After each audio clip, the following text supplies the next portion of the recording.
নমস্কার, মাই অ্যাস্ট্রোলজি চ্যানেলে আপনাদের স্বাগত। আমি প্রদ্যুৎ আচার্য। এই ভিডিওতে আমি আপনাদের সঙ্গে আলোচনা করব বিজনেস লাইন বা বুধ রেখা অথবা স্বাস্থ্য রেখা সম্পর্কে। এই একটি রেখা তিনটি নামে পরিচিত। কখনো একে বিজনেস রেখা বা বুধ রেখা অথবা স্বাস্থ্য রেখা বলা হয়। বুধ রেখা কাকে বলে? কনিষ্ঠ আঙুলের নিচে এই ক্ষেত্রকে বুধের ক্ষেত্র বলে। বুধের ক্ষেত্রের দিকে যেতে যে রেখা দেখা যায় তাকে বুধ রেখা বলে, বা বুধের ক্ষেত্রের উপরে যে রেখা দেখা যায় তাকে বুধ রেখা বলে। এই বুধ রেখা কখনো আয়ু রেখা থেকে উঠতে পারে। এই হলো আয়ু রেখা। এখান থেকে বুধ রেখা সোজা বুধের ক্ষেত্রে প্রবেশ করতে পারে। যার হাতে সুন্দর একটা বুধের রেখা দেখা যায় বা বিজনেস রেখা দেখা যায়, তার স্বাস্থ্য খুব ভালো থাকে এবং বিজনেস ক্ষেত্রে সে অত্যন্ত উন্নতি করতে পারে, অর্থাৎ তার ব্যবসার দ্বারা প্রচুর উপার্জন হয়। এবার আমরা দেখে নেব বিজনেস রেখা কোথা থেকে উঠলে সব থেকে শুভ ফল দেয়।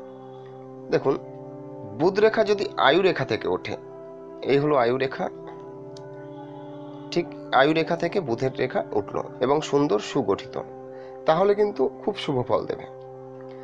বুধ হলো ব্যবসার কারক গ্রহ, বুধ বাক্যের কারক গ্রহ, অর্থাৎ মানুষের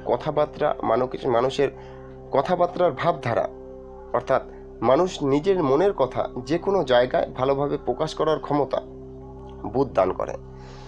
সেক্ষেত্রে যদি বুধের ক্ষেত্র ভালো হয় তাহলে বুধের শক্তি অনেক বেড়ে যায় এবং বুধের আঙুল যদি অনামিকার প্রথম পর্ব পর্যন্ত চলে যায়, বুধের ক্ষমতা অনেক বৃদ্ধি পায়। বুধ ব্যবসার কারক গ্রহ, তাই এই রেখাকে বিজনেস রেখা বলা হয়। আবার ভাগ্যরেখা থেকে বুধ রেখা ওঠা অত্যন্ত শুভ মানা হয়েছে।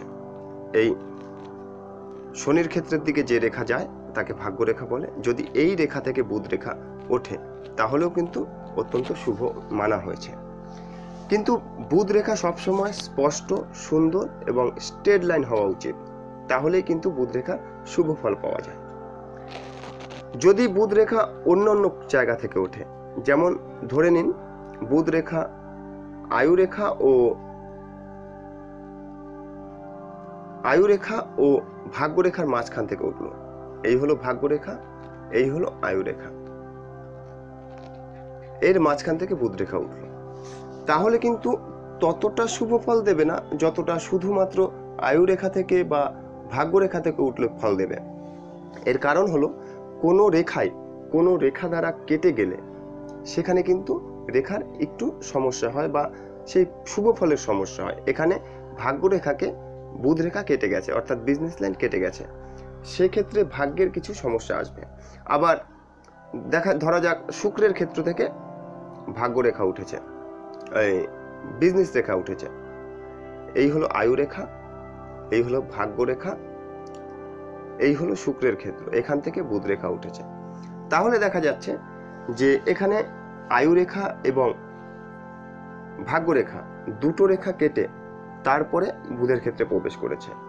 এক্ষেত্রেও কিন্তু সুন্দর রেখা থাকলে অবশ্যই শুভ ফল পাওয়া যাবে, কিন্তু যতটা শুভ ফল আশা করা হয় ততটা শুভ ফল কিন্তু কখনোই পাওয়া যাবে না, কারণ এখানে দুটো রেখা কেটে গেছে।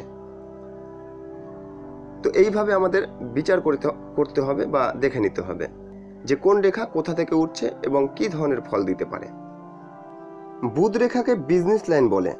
এর মানে এই নয় যে বুধ রেখা হাতে থাকলেই তার ব্যবসা হবে এবং ব্যবসা করে খুব উন্নতি করতে পারবে।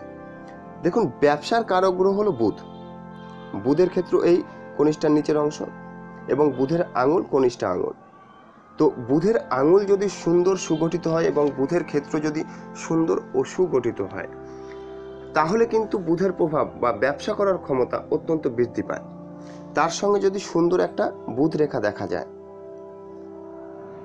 যেমনি আয়ু রেখা থেকে উঠেছে অথবা শুধুমাত্র ভাগ্য রেখা থেকে উঠেছে অথবা কোনো রেখা কাটেনি, শুধু চন্দ্রের ক্ষেত্র থেকে উঠেছে, তো সেক্ষেত্রে কিন্তু বুধ রেখা অত্যন্ত শুভ ফল দান করবে। এরপরে বুধের ক্ষেত্র যদি ভালো হয়, বুধের ক্ষেত্র অত্যন্ত শুভ সুগঠিত, বুধের আঙুল সুগঠিত, তার সঙ্গে সুন্দর একটা বুধ রেখা দেখা যাচ্ছে, অর্থাৎ বিজনেস লাইন দেখা যাচ্ছে। এক্ষেত্রে কি হচ্ছে, এক্ষেত্রে কিন্তু আয়ু রেখা শিরোরেখা ও বিজনেস রেখা দ্বারা একটা সুন্দর মানি ট্রায়াঙ্গেল সৃষ্টি হচ্ছে।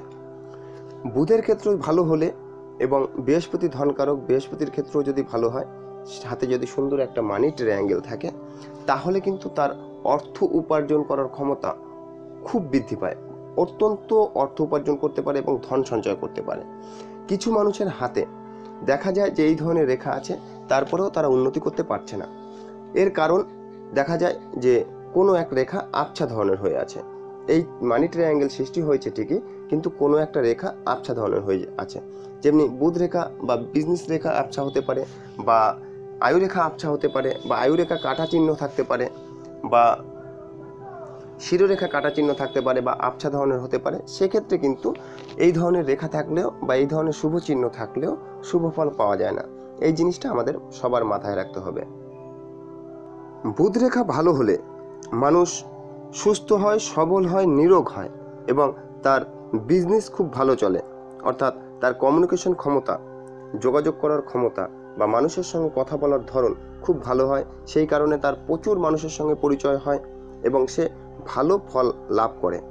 কিন্তু কিছু মানুষের হাতে দেখা যায় বুধ রেখা আবছা ধরনের, তাদের কিন্তু বিজনেস ক্ষেত্রে, তারা যদি বিজনেস করে থাকে তাহলে কিন্তু বিজনেস ক্ষেত্রে প্রচুর লোকসান হয় এবং তারা অনেক পরিশ্রম করেও ব্যবসা উন্নতি করতে পারে না। এছাড়াও তাদের শারীরিক অবস্থা কিন্তু খুবই খারাপ থাকে। যেমনি বুধ রেখাকে স্বাস্থ্য রেখা বলা হয়েছে। কিছু মানুষের হাতে কাটা কাটা বুধ রেখা দেখা যায়।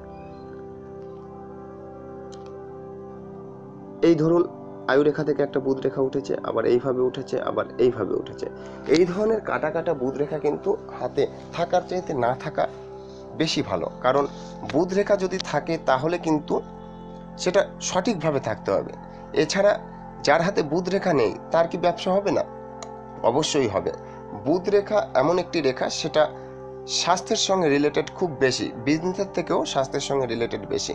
যদি এই ধরনের কাটা কাটা বুধ রেখা থাকে তাহলে তার বেশিরভাগ ক্ষেত্রে পেটের সমস্যা, অর্থাৎ পেটের মধ্যে লিভারের সমস্যা অত্যন্ত বেশি দেখা যায়। কারণ প্রাচীন মতে বুধ রেখাকে লিভারের সঙ্গে সংযুক্ত করা হয়েছে, অর্থাৎ লিভারের প্রবলেম নির্দেশ করে।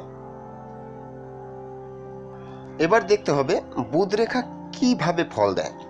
দেখুন, বুধ রেখাকে বিজনেস রেখা বলা হয়েছে, বুধ রেখাকে স্বাস্থ্য রেখা বলা হয়েছে।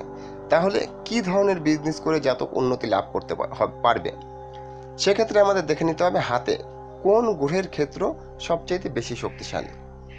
দেখা গেল কোনো মানুষের বৃহস্পতির ক্ষেত্র বেশি শক্তিশালী, অর্থাৎ তার মধ্যে বৃহস্পতির প্রভাব বেশি থাকবে। কারো শনির ক্ষেত্র বেশি শক্তিশালী, তার মধ্যে শনির প্রভাব বেশি থাকবে। কারো রবির ক্ষেত্র বেশি শক্তিশালী, সেক্ষেত্রে রবির প্রভাব বেশি থাকবে। যে গ্রহের প্রভাব বেশি থাকবে জাতক সেই ধরনের ব্যবসায় উন্নতি লাভ করতে পারবে। আচ্ছা, বুধ রেখাকে আবার স্বাস্থ্য রেখা বলা হয়। তাহলে কি ধরনের স্বাস্থ্য হানির নির্দেশ করে বা স্বাস্থ্য খারাপের নির্দেশ করে?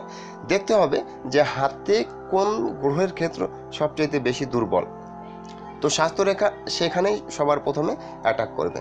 অর্থাৎ যেমনি প্রতিটা গ্রহ থেকে প্রতিটা আলাদা আলাদা অঙ্গের বা আলাদা আলাদা শারীরিক দিক নির্দেশ করা হয়েছে। তো সেক্ষেত্রে আমাদের দেখে নিতে হবে কোন গ্রহের ক্ষেত্র ভালো এবং কোন গ্রহের ক্ষেত্র খারাপ। তো বুধ রেখা সেইভাবেই কাজ করে এবং সেইভাবেই ফল প্রদান করে।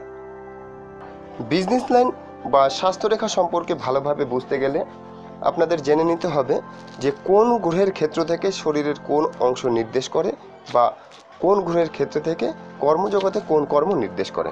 তাহলে আপনারা ভালোভাবে বুঝতে পারবেন এবং আমি অনেক ভিডিওর মধ্যে এগুলো আলোচনা করেছি, সেই ভিডিওগুলো একটু দেখে নেবেন, তাহলে ভালোভাবে বুঝতে পারবেন। যে হাতের উপরে আমি বুধ রেখা নিয়ে আলোচনা করছি, এই হাতেরও সামান্য বিশ্লেষণ করা প্রয়োজন এবং বিশ্লেষণ করার মাধ্যমে আপনারাও বুঝতে পারবেন যে বুধ রেখা কীভাবে কাজ করে। দেখুন, এই হাতে বুধের ক্ষেত্র অত্যন্ত শুভ দেখা যাচ্ছে এবং তারপরে দেখা যাচ্ছে রবির ক্ষেত্র কিন্তু অত্যন্ত শুভ। এই হলো রবির ক্ষেত্র। রবি হলো মান, যশ, প্রতিষ্ঠার কারক গ্রহ। এর সঙ্গে দেখে নিতে হবে আমাদের আয়ু রেখা বা অন্যান্য রেখা।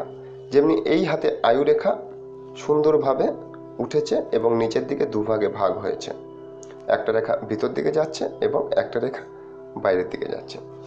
যার হাতে আয়ু রেখা নিচের দিকে দুভাগে বিভক্ত হয় তার কিন্তু অনেক সংঘর্ষের মধ্যে দিয়ে জীবনযাপন করতে হয় এবং জীবনে বড় হতে হয়।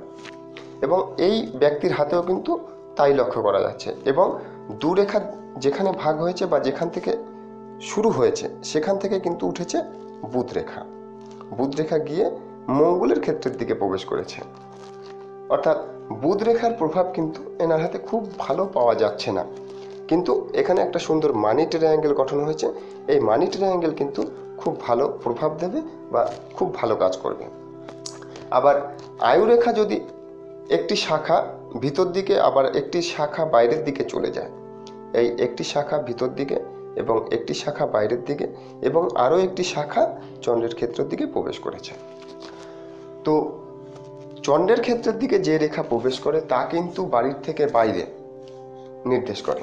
এবং চন্দ্রের ক্ষেত্রে বেশ কিছু ভ্রমণ রেখা আছে। আর বৃদ্ধাঙ্গুলের উপরের দিকটা কিছুটা গ্যাপ দেখা যাচ্ছে। তো এই ব্যক্তির কিন্তু বিদেশ যাত্রা নির্দেশ করছে এবং বিদেশ থেকে ইনি খুব ভালো ধন উপার্জন করতে পারবে এবং সঞ্চয়ও করতে পারবে, কারণ এর হাতে ভালো একটা মানি ট্রায়াঙ্গেল আছে।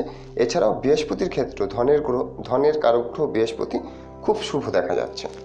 বৃহস্পতির ক্ষেত্রে কোনো অশুভ চিহ্ন নেই। তো এক্ষেত্রে ধন কিন্তু ইনি প্রচুর উপার্জন করতে পারবে। কোথা থেকে? বিদেশ থেকে। এছাড়াও রবি হলো মান যশ প্রতিষ্ঠার কারক গ্রহ। রবির ক্ষেত্র বেশ সুন্দর সুগঠিত দেখা যাচ্ছে। অর্থাৎ এর কিন্তু বিদেশে মান যশ প্রতিষ্ঠা খুব ভালো হবে। এবং রবির ক্ষেত্রে ক্ষুদ্র ক্ষুদ্র কয়েকটা রেখা দেখা যাচ্ছে। রবি রেখা, রবির ক্ষেত্রে একটা যদি সুন্দর রেখা থাকে সে রেখা কিন্তু অত্যন্ত বেশি শক্তিশালী হয়। এবং তার সঙ্গে যদি কিছু ক্ষুদ্র ক্ষুদ্র রেখা থাকে সেই রেখাও কিন্তু বেশ শক্তিশালী ফল দেয়। কিন্তু ছোট ছোট কিছু বেশি রেখা থাকলে সেই রেখা কি হয়, এই মানুষের মান যশ প্রতিষ্ঠা লাভ করতে কিন্তু সময় লাগে। অর্থাৎ নিজের যে ক্ষমতা আছে সেই ক্ষমতা মানুষের মধ্যে প্রকাশ করতে অনেকটা সময় লেগে যায়। অর্থাৎ কিছুটা সময় লাগলেও এ কিন্তু জীবনে প্রচুর উন্নতি করতে পারবে ব্যবসার দ্বারা বিদেশ থেকে। এবং এর ভাগ্যরেখাও কিন্তু চন্দ্রের ক্ষেত্র থেকে উঠেছে। চন্দ্র কিন্তু জনগণের কারক গ্রহ এবং চন্দ্রও কিন্তু বিদেশ যাত্রা মানুষকে করায়। অর্থাৎ ইনি বিদেশ থেকে যে অর্থ উপার্জন করবে এ কিন্তু আমরা অনেক জায়গা থেকেই পেয়ে গেছি। শুধু অর্থ উপার্জন করবে এবং জীবনে প্রচুর সফলতা লাভ করবে শুধু সেই দিকটা দেখলেই হবে না, এখানে আরও দেখতে হবে যে অশুভ চিহ্ন কি কি আছে। যেমনি দেখুন, রাহুর ক্ষেত্র থেকে কিছু রেখা বা নিম্ন মঙ্গলের ক্ষেত্র থেকে, এই হলো রাহুর ক্ষেত্র বা মঙ্গলের ক্ষেত্র, এখান থেকে যে রেখাই বের হোক না কেন তা কিছু না কিছু সমস্যার সৃষ্টি করে।